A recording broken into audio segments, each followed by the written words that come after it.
Hello everyone, it's Tarsher. Karon magluto ko og jambalaya sa yun ra kaayo. Smoked sausage, garlic ug mauna ang 3 ka box na jambalaya rice. See you in a bit.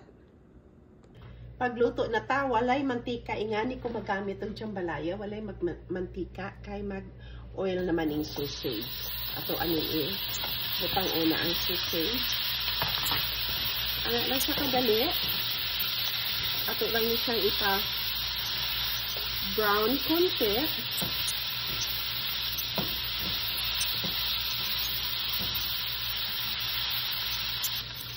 Golden brown na ang ato ang sausage. Ibutang na nato ang garlic. Nasa inyo ra na kung unsa kadaghan ang inyong garlic ibutang. So ako mas gusto ko ang daghan og garlic. Ano lang siya. Ato lang siyang ihalo-halo.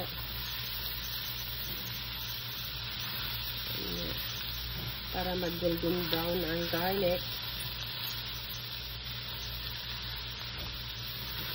Ano lang siya kadali.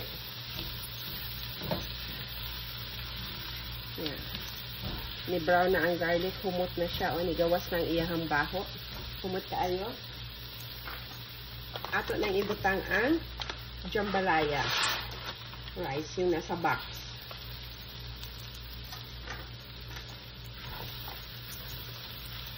Version ko to magluto ng jambalaya.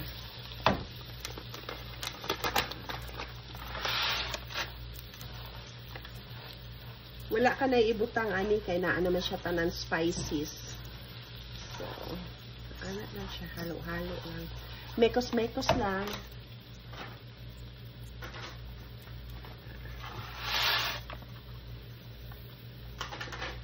Diba? Anak lang siya kadali. Dali ra kaayo. Mekos-mekos gamay. Yan. Ato ana siyang ibutangan og tubig. So, ang gamit akong tubig, pinainit ko na para mas dali. So, gumamit ako nito ng 4 cups na tubig. Kasi 4 cups ang laman yan. So, anak lang siya kadali.